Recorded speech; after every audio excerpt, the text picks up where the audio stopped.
Mana nih? Kagak ada yang mau beli apa ya? Iya nih, padahal tinggal satu, pulpen tinggal satu, buku tinggal satu, tisu tinggal satu malah. Katanya Bang Haji mau ngasih stok. Deh Bang Haji mah baik cakap. Nah, ini orangnya nih. Aduh, bener. Nah, ini isinya 6 lusin buku, 5 lusin pulpen, 2 lusin pensil. Semuanya 351. Nah, tugas kalian jual ini barang untung 30% ya. Saya tinggal nih. Saya mau mandi. Mandi dan biar nggak bau. Mandi dan biar nggak bau. Kamu ngerti nggak, San? Aku aja kagak ngerti, MTK aku aja remet. Tenang, Dap, kamu nggak sendiri. Aku juga nggak ngerti.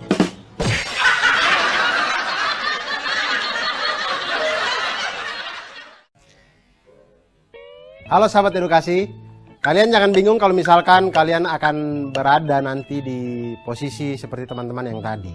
Nah, bagaimana menggunakan aritmatika sosial? Itu yang pertama kita harus pahami dulu, ada namanya untung dan rugi. Lalu bagaimana dengan persoalan harga jualnya, harga beli dan segala macamnya, itu bisa kita hitung. Harga jual itu dengan dua cara, yaitu ketika kita untung. Ketika kita untung berarti harga jual kita itu lebih besar dari harga beli. Maka harga jual itu adalah harga beli ditambah dengan untung. Tapi kalau kita rugi, maka harga jual itu dia lebih kecil daripada harga beli. Maka harga jual itu sama dengan harga beli dikurangi rugi. Lalu bagaimana dengan harga beli? Harga beli juga sama, kita bisa menghitung dengan dua cara. Yaitu pertama ketika untung. Ketika untung maka harga beli itu pasti lebih kecil dari harga jual. Maka harga beli sama dengan harga jual dikurangi dengan untung. Dan ketika rugi, maka harga beli itu lebih besar daripada harga jual. Maka harga beli sama dengan harga jual ditambah dengan rugi. Nah, kalau sahabat edukasi mengalami masalah seperti video yang tadi, maka kita cukup tahu persentase tentang untung dan juga rugi. Dan ini cukup mudah. Kita misalkan untung itu adalah U dan harga beli adalah HB, maka persentase untung sama dengan U per HB dikali dengan 100%. Dan persentase dari rugi sama dengan R per HB dikali dengan 100%. Dan untuk lebih jelasnya tentang aritmatika sosial ini, kita langsung saja menyelesaikan permasalahan dari Bang Aji dan kawan-kawan tadi. Jadi Bang Aji itu membeli alat tulis berupa buku, pensil, dan pulpen. Buku itu dia ada 6 lusin buku seharga 216.000, kemudian 5 lusin pulpen seharga 90.000, dan 2 lusin pensil seharga 45.600 rupiah. Kemudian dia memberikan kepada 2 orang adiknya, 2 orang temannya tadi, kemudian mengatakan bahwa ini harus kita jual dengan keuntungan 30%.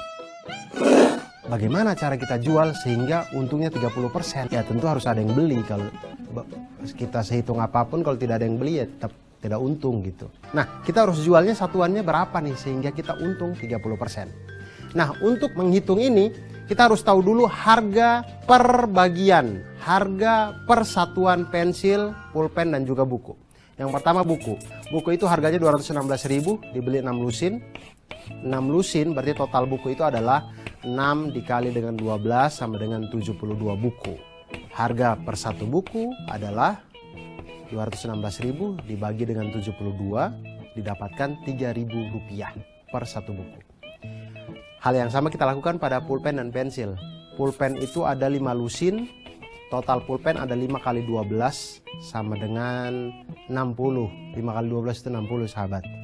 Jadi 5 kali 12 itu sebenarnya 60 pulpen. Pulpen dibeli dengan harga Rp90.000. Maka harga per satu pulpen adalah Rp90.000 dibagi dengan 60 sama dengan Rp1.500 per pulpen. Lalu pensil. Pensil ada 2 lusin. Banyaknya pensil berarti 2 kali 12 sama dengan 24 pensil. Kemudian harga beli pensil ini adalah Rp45.600. Maka harga per satu pensil adalah Rp45.600 dibagi dengan 24 sama dengan Rp1.900. Nah, kemudian Dari harga satuan ini kita sudah dapatkan. Sekarang kita hitung untung 30%. Berarti untung 30%. Untung dari setiap buku adalah 30% dikali dengan Rp3.000 sama dengan Rp900. Untuk pulpen 30% dikali dengan Rp1.500 sama dengan Rp450. Dan untuk pensil 30% dikali dengan Rp1.900 sama dengan Rp570. Jadi harga satuan untuk semua barang yang ada adalah untuk buku Rp3.000 ditambah dengan Rp900 sama dengan Rp3.900. Bisa kita bulatkan menjadi Rp4.000. Karena kembalian 100 itu agak susah zaman sekarang. Kemudian untuk pulpen Rp1.500 ditambah dengan Rp450 sama dengan Rp1.950. Dibulatkan menjadi Rp2.000. 100 sudah susah, apalagi Rp50. Sudah tidak ada di Indonesia. Kemudian untuk pensil ada Rp1.900 ditambah dengan Rp570 sama dengan Rp2.470. Apalagi ini harus kita bulatkan menjadi Rp2.500. Sehingga sahabat edukasi, kalau kita mau untung 30% dengan barang-barang yang tadi, harga jualnya seperti yang sudah kita kerjakan. Berikut ada tips dan trik buat sahabat edukasi semuanya. Jika diketahui harga beli HB dan persentase keuntungan N%, dapat digunakan rumus harga jual sama dengan 100 ditambah dengan N% dikali dengan harga beli. Dan jika diketahui harga beli dan persentase kerugian N%, maka dapat digunakan rumus harga jual sama dengan 100 dikurangi N% dikali dengan harga beli. Nah, sahabat edukasi, itu tadi kalau kita belajar tentang matematika, hidup ini akan semakin lebih mudah. Aritmatika sosial sangat berguna di saat kita melakukan jual beli di dalam kehidupan kita. Kita beli mainan jadi tidak ditipu, kita membeli snack tidak ditipu, dan kita menjadi orang yang siap untuk mulai berdagang sendiri.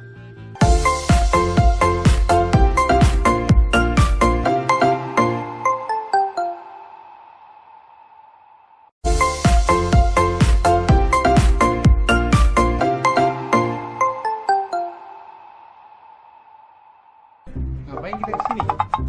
Bang, Bang, iya, ngapain? nabung lah. Kan ada celengan. Ya kan itu zaman dulu. Zaman sekarang mau nabung di bank, bukan di celengan. Biar dapat bunga. Bunga apaan tuh? Bunga tumbuhan? Kan bunganya beda lagi. Yaudah, lihat yuk.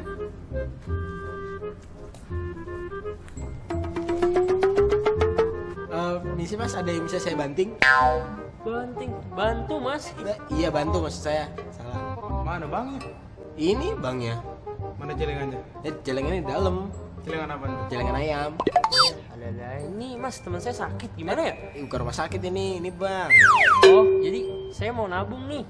Kira-kira 6 bulan saya dapat berapa persen bunganya? Berapa persen ya? Saya kurang tahu, teman saya yang tahu. Nih bunganya. Bukan, itu tumbuhan. Ini baru bunga.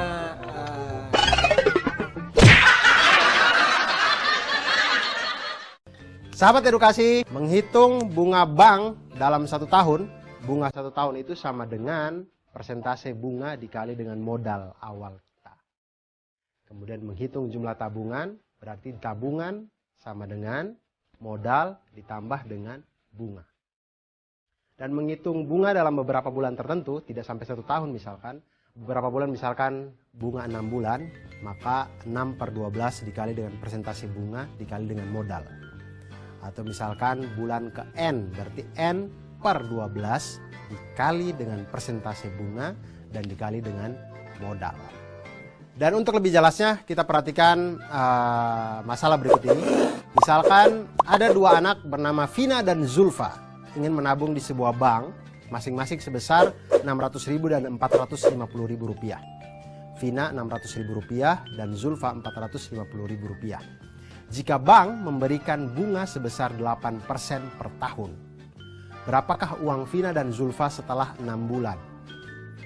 Nah, ini tidak sampai 1 tahun, berarti mereka akan mendapatkan bunga di bawah 8%.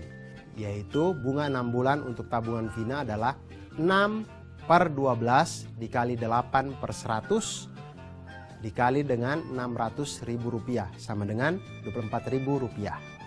Dan bunga 6 bulan untuk tabungan Zulfa adalah 6/12 dikali dengan 8/100 dikali Rp450.000 sama dengan Rp18.000.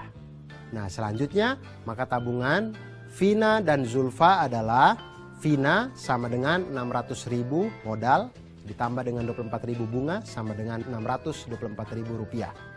Dan Zulfa modalnya Rp450.000 ditambah dengan bunga 6 bulan Rp18.000 sama dengan Rp468.000. Itu jumlah uang mereka kalau selama 6 bulan mereka tidak mengambil tabungannya untuk membeli hal-hal yang tidak perlu dalam kehidupannya. Begitu. Selamat mencoba.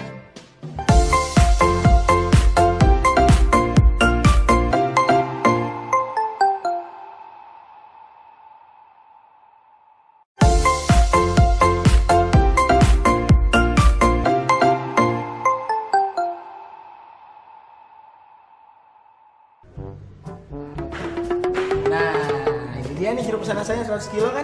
Iya pak. Yaudah nanti kamu sekalian pindahin ke dalam ya, pindahin jeruknya. Pindahin kemana pak? Ya keranjang lah. Oh, ini rumah saya. Jangan kayak anak-anak kamu dong. Yaudah cepet pindahin jeruknya. Iya pak.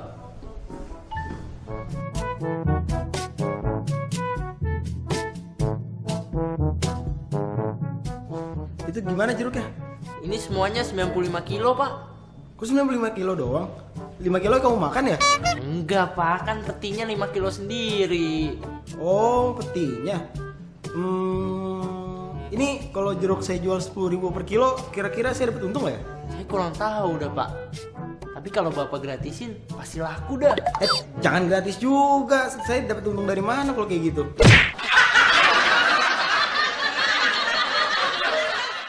Kalau kalian membeli barang-barang di kantin, misal makanan atau apa, pasti di bungkusannya ada tertulis neto.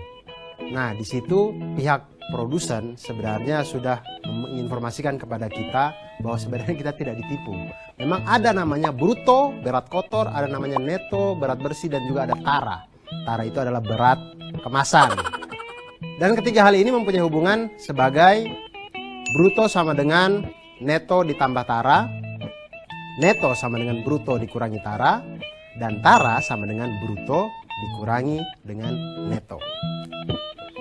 Nah sekarang sahabat edukasi kita lihat masalah Pak pengusaha yang tadi. Dia membeli 2 peti jeruk. Masing-masing peti beratnya 100 kg, tapi mempunyai tara 5% tiap peti. Kemudian dia beli satu peti itu dengan harga Rp800.000. Nah sekarang masalahnya adalah dia ingin menjual jeruk-jeruk itu 1 kilogramnya Rp10.000. Nah dengan langkah ini kira-kira dia mengalami untung atau rugi. Nah yang pertama hal yang harus kita lakukan adalah kita harus menghitung neto berat bersih dari setiap peti. Karena taranya 5% maka neto tiap peti sama dengan 100 kg dikurangi dengan 5% dikali dengan 100 kilo ini sama dengan 95 kg. Jadi neto keseluruhan 2 peti adalah 2 kali 95 sama dengan 190 kg. Cukup berat untuk dibawa sama anak buahnya yang kurus tadi itu. Kemudian sekarang menghitung harga jual, harga beli dan keuntungan. Menghitung harga jual dengan menggunakan neto keseluruhan dikalikan dengan harga jual per kilo. Jadi hitung harga jualnya itu harga jual sama dengan 190 kilo berat neto tadi. Kemudian dikali dengan 10.000 sama dengan Rp1.900.000. Kalau jeruk 2 peti ini semuanya dia jual habis itu dapatnya Rp1.900.000. Nah harga belinya 2 peti itu satu petinya kan Rp800.000. Maka harga 2 peti itu adalah 2 kali Rp800.000 sama dengan Rp1.600.000. Di sini kita lihat bahwa harga jualnya ternyata lebih besar dari harga beli. Maka dia di dalam kondisi untung. Untungnya itu berapa? Untungnya adalah Rp1.900.000 dikurangi dengan Rp1.600.000 sama dengan Rp300.000. Ternyata informasi-informasi dalam bungkus itu berguna untuk kita. Dan semakin kita belajar matematika, hidup kita akan semakin mudah.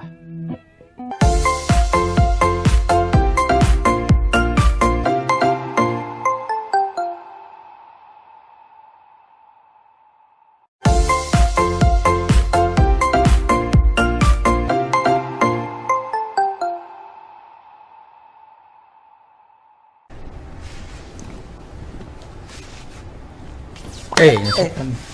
Itu kamu pakai bola. Ini kan rumah aku. Iya, sorry. Iya, Dap. Temen aku jalan nih nyari baju, pengen beli baju. Zaman sekarang ada namanya teknologi, namanya toko online. Ah iya. Ya udah, Cari bantu aja aku dulu. cari. Ini aku nemu nih baju Mana? di warnanya nih nih. Wih, bagus bajunya. Iyalah. Diskonnya 40% tambah 5%. Oh, diskonnya juga ya? Yoi. Tapi aku mau nyari yang lain dulu, siapa tahu Yaudah. ada yang lebih murah. Cari. Oke. Ini ada nih. Tuh. Bajunya warna-warni. Dia diskonnya 25% ditambah 20%. Nah, tapi kan tadi itu kamu diskonnya 40% tambah 5%. Iya. Nah, punya aku nih 25% ditambah 20%. Sama aja dong, 45% juga diskonnya. Berarti harganya sama aja dong.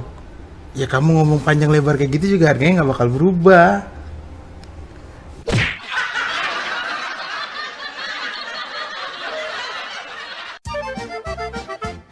Nah, ayo siapa yang suka mencari diskon-diskon di akun-akun jual beli? Hah? Atau yang sering menemani orang tua ke mall di akhir tahun cuci gudang atau pada saat mau menjelang hari raya gitu biasanya, atau libur panjang. Biasanya itu ada bunda-bunda kita tuh cepat gitu ya, sahabat edukasi. Begitu ada diskon buat santri sampai panjangnya dari mall sampai rumah kita sendiri bahkan. Diskon atau rabat itu adalah potongan harga. Nah, diskon ini biasanya dinyatakan dalam persen. Biasanya itu diskon 50%, diskon 25%, atau diskon 20% ditambah 25%. Nah, intinya adalah harga yang tertera di suatu barang itu ketika dipotong diskon, maka harganya menjadi harga bersih sama dengan harga awal dikurangi dengan diskon. Nah, sekarang kita lihat masalah yang tadi. Ada baju merek A berharga Rp300.000 dengan diskon sebesar 40% ditambah dengan 5%. Lalu ada merek B berharga sama Rp300.000 tetapi besar diskonnya adalah 25% ditambah dengan 20%. Untuk sekilas kalau kita langsung jumlahkan, maka 40 tambah 5, 45, 25 tambah 20, 45. Sama-sama 25%. Tapi apakah secara perhitungan matematikanya sama atau ada yang lebih murah? Langsung kita lihat. Untuk baju yang pertama, harganya adalah Rp300.000. Diskonnya adalah 40%, kemudian ditambah dengan 5%. Maksudnya adalah 40% ini adalah potongan harga dari Rp300.000. Kemudian 5%-nya adalah potongan harga setelah harga Rp300.000 tadi dipotong dengan diskon yang 40% di awal. Maka harga baju setelah diskon pertama itu adalah karena diskonnya 40%, maka harganya yang kita bayar cukup 60%-nya. Maka 60% dikali dengan Rp300.000 sama dengan Rp180.000. Itu adalah harga baju setelah dipotong dengan diskon 40%. Lalu harga baju setelah didiskon yang kedua, didiskonnya 5%, maka yang kita bayar adalah 95%-nya. Maka 95% dikali dengan Rp180.000 sama dengan Rp171.000. Maka harga dari baju A adalah Rp171.000. Lalu harga dari baju yang kedua, itu diskonnya 25% ditambah dengan 20%. Maka harga baju setelah diskon pertama adalah, karena diskonnya 25%, maka yang kita bayar 75%. 75% dikali dengan Rp300.000 itu sama dengan Rp225.000. Lalu kita dapat lagi potongan kedua yaitu 20%. Maka yang kita bayar 80%. 80% dikali dengan Rp225.000 sama dengan Rp180.000. Maka harga baju yang kedua itu Rp180.000. Diketahuilah, maka kita tahulah harga baju yang pertama ternyata lebih kecil dari harga baju yang kedua. Nah, sahabat edukasi, itu tadi kalau kita belajar tentang potongan harga, diskon atau rabat ini, maka kita jadi tahu mana yang lebih hemat, kita jadi bisa tahu uang kita cukup untuk membeli yang mana. Dan ketika kita menemani ibu kita di mall atau di tempat-tempat perbelanjaan, kita jadi bisa membantu. Mama jangan beli yang ini, yang itu lebih murah gitu. Atau mama jangan beli yang itu, itu sudah dibeli orang lain atau apa gitu. Jadi kita bisa sangat membantu. Dan dengan belajar matematika tentu akan memudahkan kita di dalam kehidupan sehari-hari.